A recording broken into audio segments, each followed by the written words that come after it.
Hello YouTube, welcome back to my channel. Today I'm going to go over everything that I watched in July.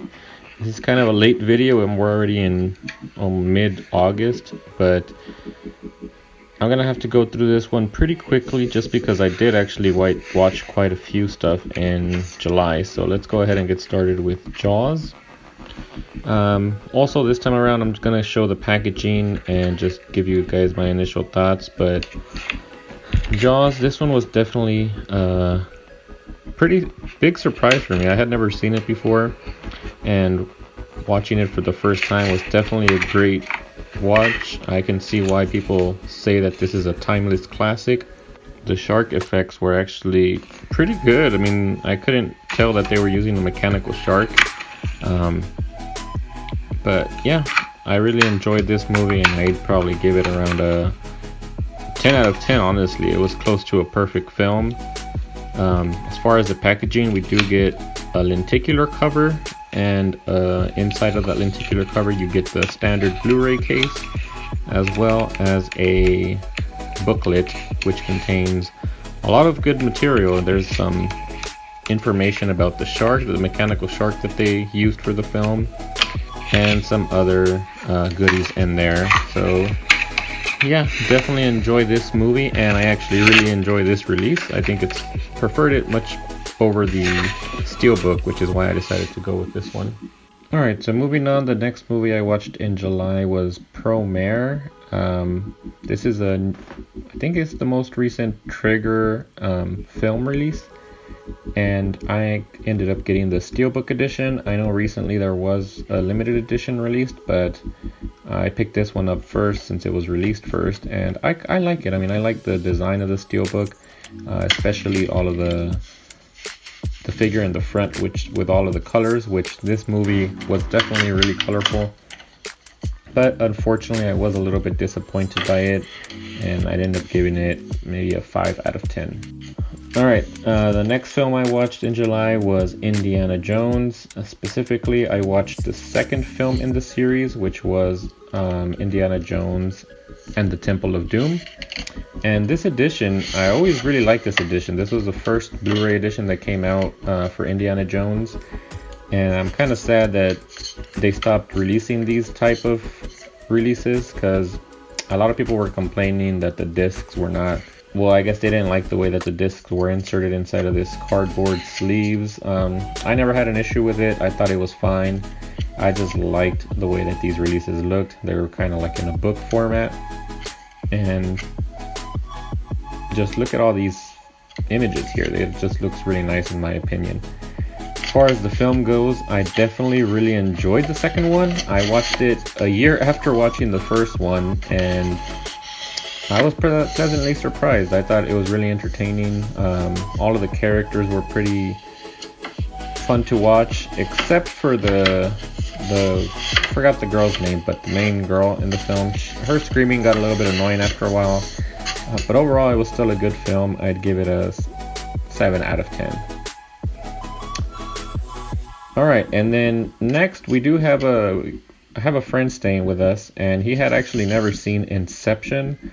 So I ended up showing this one to him, and he was blown away. He said he had never seen anything like this, and that was basically my initial reaction to this film as well. This is one of my favorite films, probably in my top 10. So yeah, I'm pretty biased, and that was one of the reasons I recommended it to my friend, because anytime no one has ever seen Inception, it's one of the films that I instantly recommend and try to put on for them if they ever come to my house. So yeah, as far as releases, I do have both the standard release and the Steelbook release.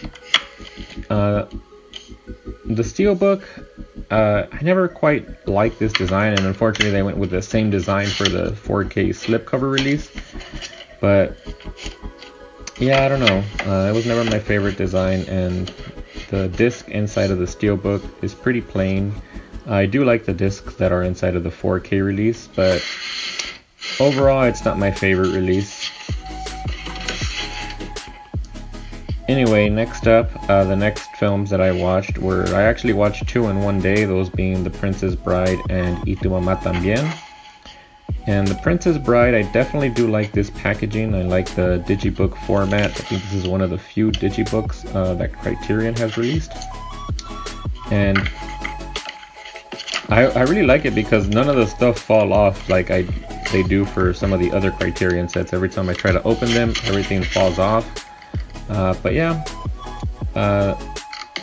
this is a good release, and the film was actually quite a surprise. I mean, I had never seen it before, and watching it, I got that sort of sense of adventure, especially because it was the grandpa reading the story to the kid, which gave it a little bit more of like an adventure feel to the film, because the kid was really excited to listen to the story, and it kind of also made the person watching the film also excited for the film. But overall, I thought it was a good film. I'd give it a 7 out of 10 as well.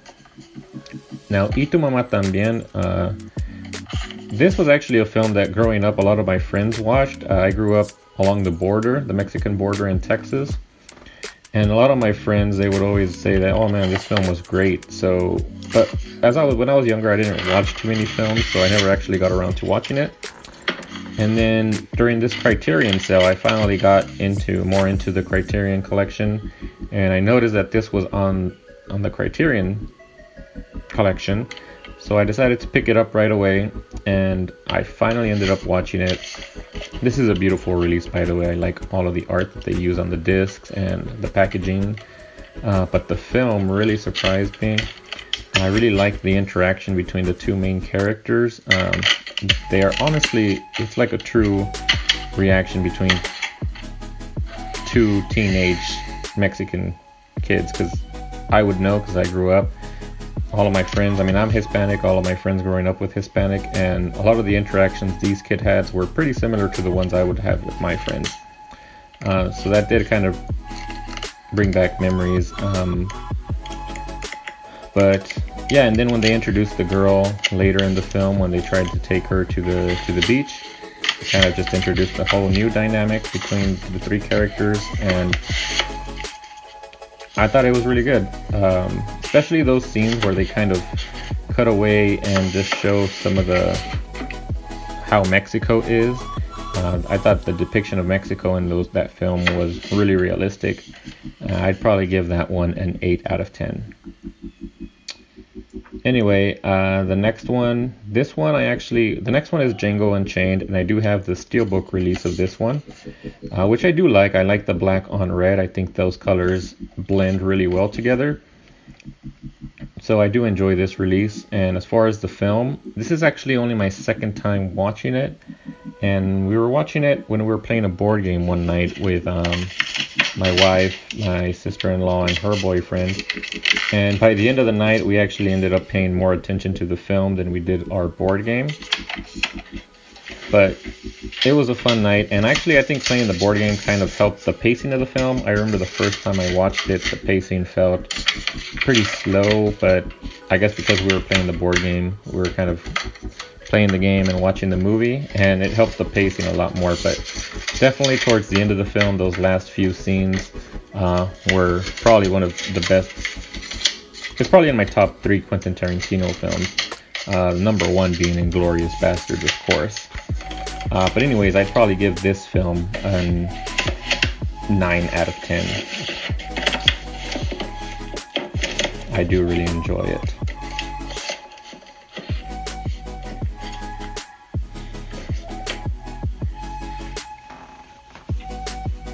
Alright, so I think we're kind of getting towards the end of July now, and towards the end of the July I started watching a bit more Criterion. I wanted to get more Criterion in my July watch list. So the next one I watched was The Grand Budapest Hotel. This one is by Wes Anderson, and I believe I did mention during my unboxing that I hadn't watched too much Wes Anderson. The only other one I had seen is Isle of Dogs, and this one was very different to that film, and a lot of people say that this is, well, Wes Anderson has sort of his style of filmmaking, and I could definitely notice that, because watching this film, it was unlike anything I had seen before, and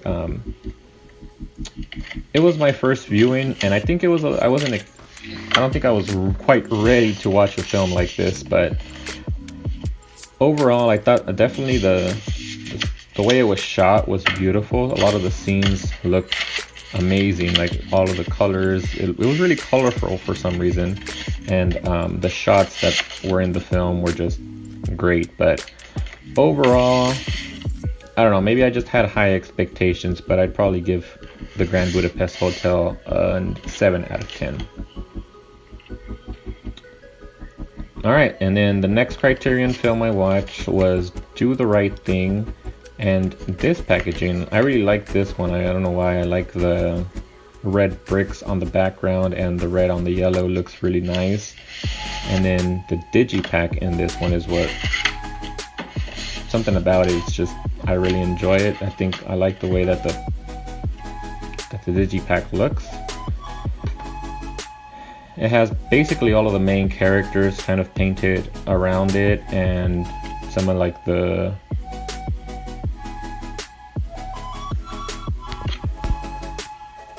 I just think they use a lot of nice colors on this one, and I really enjoy this release. But the film also was I actually ended up watching this one two nights, because we started watching it one day, and there was definitely a lot more cussing than I thought there would be, but kind of threw my wife off a little bit, and she wasn't enjoying it, so I kind of had to shut it off. But we did end up finishing it another day, and definitely once we finished it, those last scenes were pretty powerful. I can see why this one would be included in the Criterion collection. It definitely is important, and still, like a lot of people have said in other reviews, the things shown in this film are still relevant to this day, especially with some of the events that happened recently. But I did end up enjoying this one, and I'd also give that one a 7 out of 10.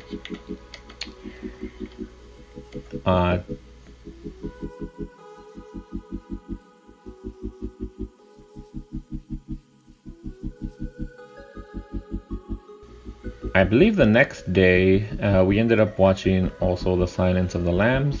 This was one that I had been hyping up to my wife. I was like, we need to watch this one. I think she had seen it before, but when she was a lot younger, but never with like mature eyes. And watching it this time around, it still holds up. I mean, this is pretty much another kind of like Jaws, close to a perfect film. Just the performance by Anthony Hopkins was amazing. I mean, I can see why they would give him the Oscar, even though he was only in the film for like 16 minutes. Definitely the scenes where he's in, he basically steals the film. But yeah, regardless of that character, it's still just a great film, and I'd probably give this one also a 10 out of 10, just like I did for Jaws. And the packaging, this is probably one of my favorite Criterion releases. I like the way that the white and the red look on this release. I'm not too sure what the image is, but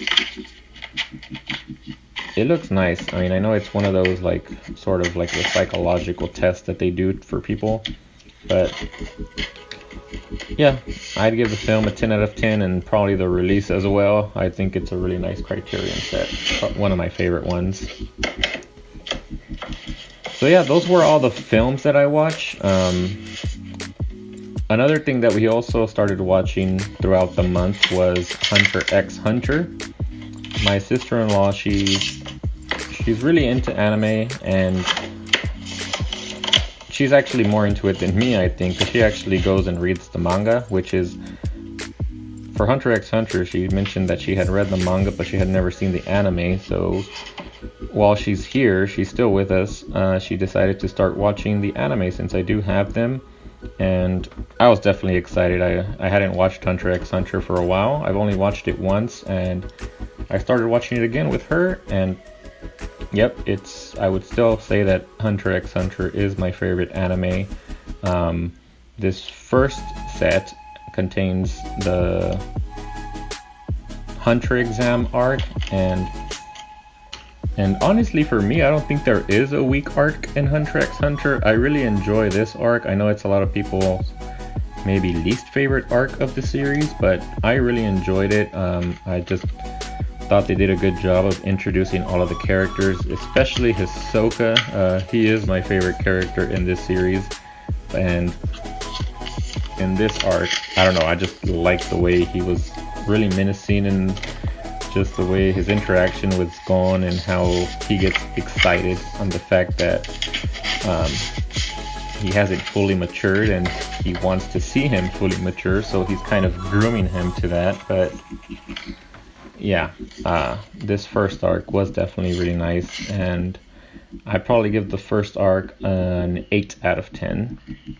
As far as the release goes, this first set did come, I think the first and the second set come with sort of like these postcards. I don't know why they decided to stop doing that. And I also know there was a steelbook for this one. Unfortunately, I wasn't able to pick that one up. But I mean, I'm kind of glad since they didn't actually continue that with the rest of the series. So yeah, I just have the standard releases for all of them. And I actually do like the fact that the slip cover is different than the Blu-ray box.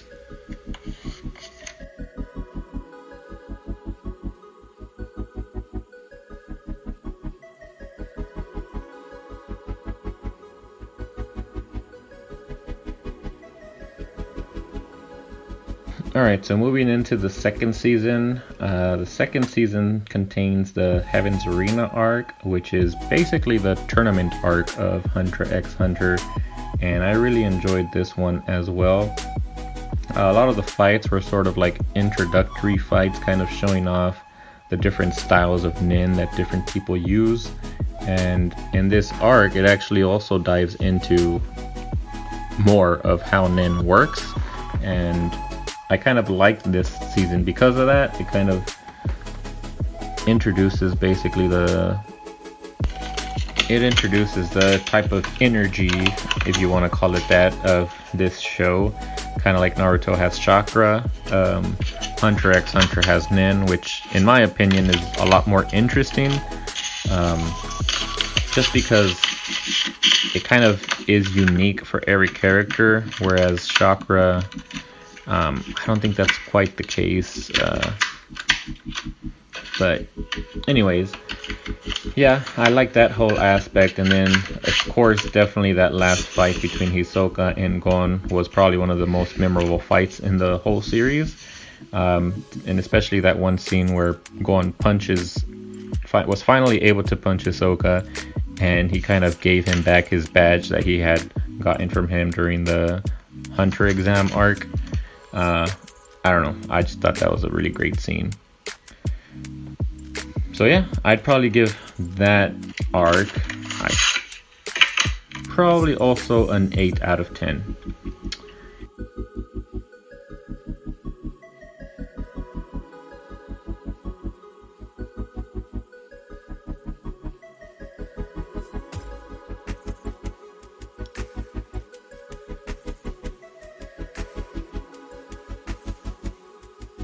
But then on the next season, things definitely escalated quickly, and this is probably my favorite arc of the whole series, and that is the York New Town arc. I guess I think that's what it's called. It's when basically when the Phantom Troop sort of invade York New, and they start wreaking havoc all over the town.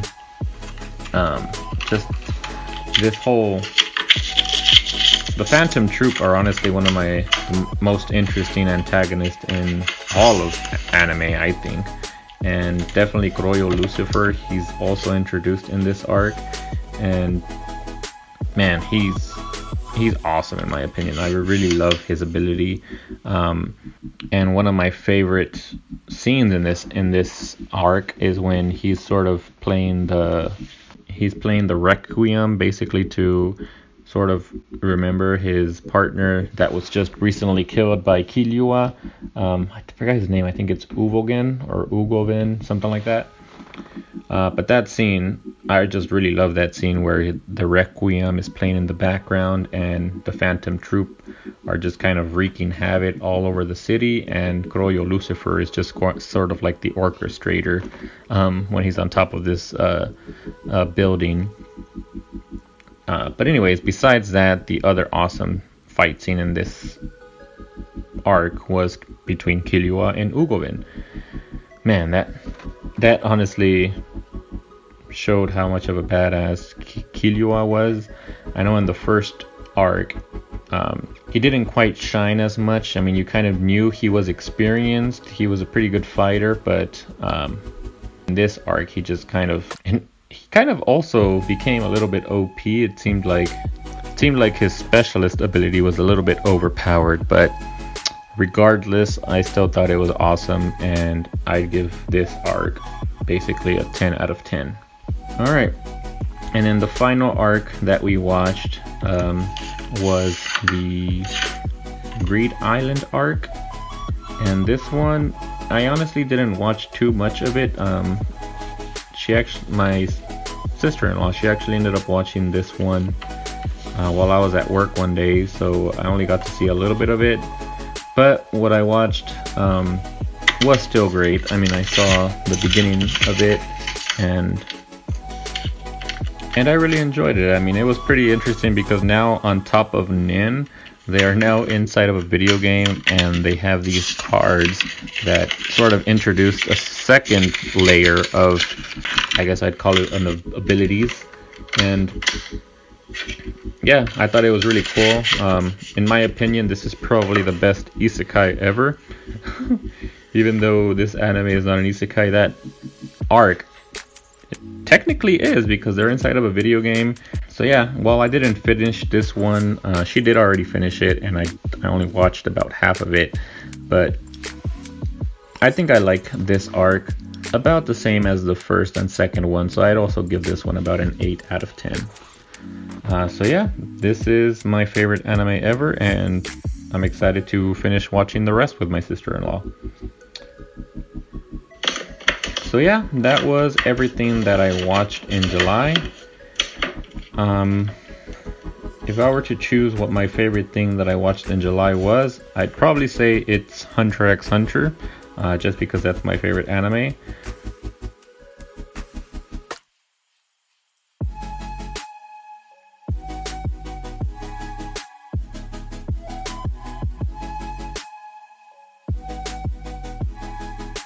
But removing that out of the picture, I'd probably say that Jaws was my favorite watch of the month. I had never seen it, and it was just an amazing watch. I'm really glad that I was finally able to experience that. So yeah, that was probably my favorite watch of the month. And then as far as sets, my favorite set edition is probably Indiana Jones, the Indiana Jones collection. I always really liked this release. And I know a lot of the Criterions were also pretty nice sets, but I'd still have to give it to Indiana Jones, The Complete Adventures. So yeah, that's everything that I watched, my favorite watch of the month, as well as my favorite set. I hope you guys enjoyed this video. I did kind of had to speed it up because I did record this once before, and that video ended up being over an hour long, so I decided to re-record it and kind of go a little bit quickly. So I apologize if this was a little bit too quick for you guys. I know I kind of sped through some of my reviews there, but yeah, I just wanted to keep it a little bit shorter. But I hope you guys liked this video. If you did, don't forget to like and subscribe, and I'll see you guys on the next video. Thanks.